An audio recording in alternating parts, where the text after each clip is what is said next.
Here with Joseph Reeves from Oxford, and he is here volunteering in Indonesia to help train our trainers and teach participants in our workshops more about OpenStreetMap. OpenStreetMap's really cool, and it's a really good way of recording geographic data, and it's a real good way of spending some time sort of recording things and tracing things and putting some roads in. See, that's useful in big parts of the world, so people can get around and people can find their nearest Chinese restaurant and people can do sort of modern world things. They can get about and lives can be made a little bit easier.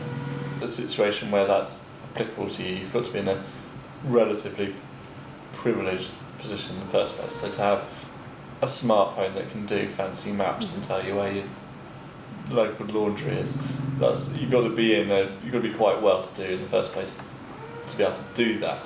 So what I liked about HOP when it first appeared was that they were taking this idea of open geographic data that anyone can edit, and anyone can improve upon, and then anyone can use, but the idea it wasn't for a minority of people with smartphones. It was to do larger emergency management and risk reduction things that had a much larger scope for helping people, which is, I think, much cooler than just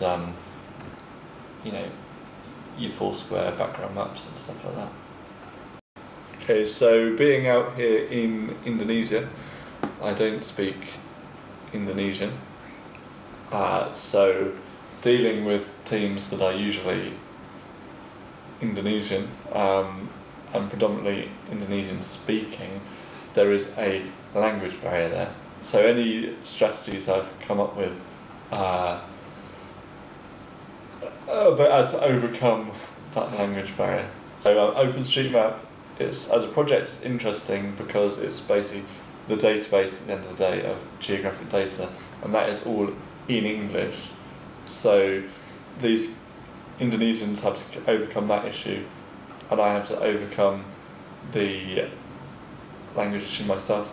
So if I concentrate on the OpenStreetMap side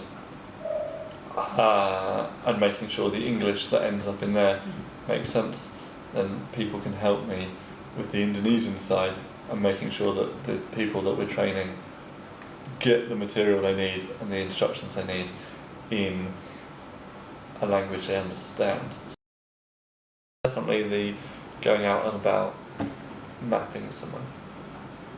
So leaving the classroom, thinking about what are we going to record, where are we going to record it, who's going to do what, and getting out there and actually doing that stuff.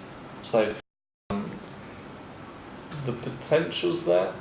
I think HOT proves that you can do disaster risk reduction and disaster response with OpenStreetMap data. I think Haiti proved disaster response really well. The Indonesia project proves the risk reduction very well. So I think the potential for open data in these areas sort of proves itself. All we've got to do is more of it, basically. So obviously, hopefully there's not going to be a big disaster anytime soon that needs responding to, but if we can go to more places and do more pre-disaster risk reduction, I think that can only be a good thing. And as more people use OpenStreetMap more generally for whatever they want to record, that work feeds into the stuff we do with HOT. So I think it's only going to keep growing, and hopefully we can take this to more places and get more people involved. OpenStreetMap is all in English. The tags and keys are all in English, and that can't be changed really.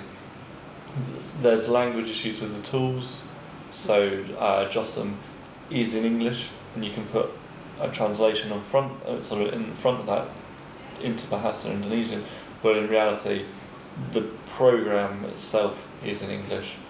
The wiki is mainly in English.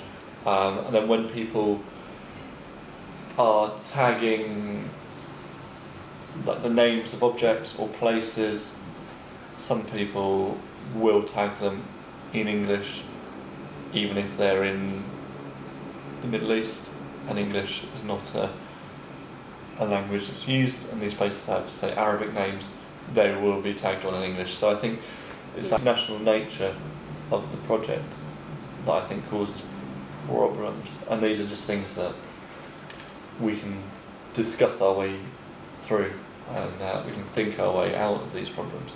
But they need a sort of we need to be aware that not everyone using this stuff is a native English speaker, and we've got to sort of help people to get over that.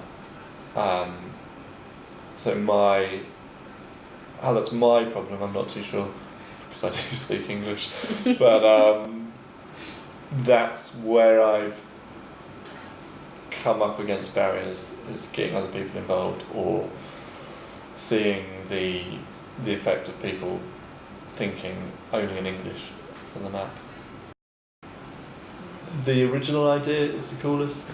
So the site's got a lot of good stuff on there, and there's a lot of good tools and things like that, but is that what you mean?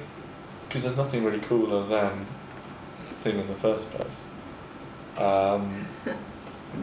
But I like the way open source, everything's open data. So you can go home and you can run your own server with all the same data, you can have your OpenStreetMap, you can do what you want with it. It's that freedom you get with the whole thing. Just to do what you want, to take the thing and do what you want with it. So there's a lot of good stuff. I really like Potlatch and things like that, but none of them are really any better than the general concept. Yeah.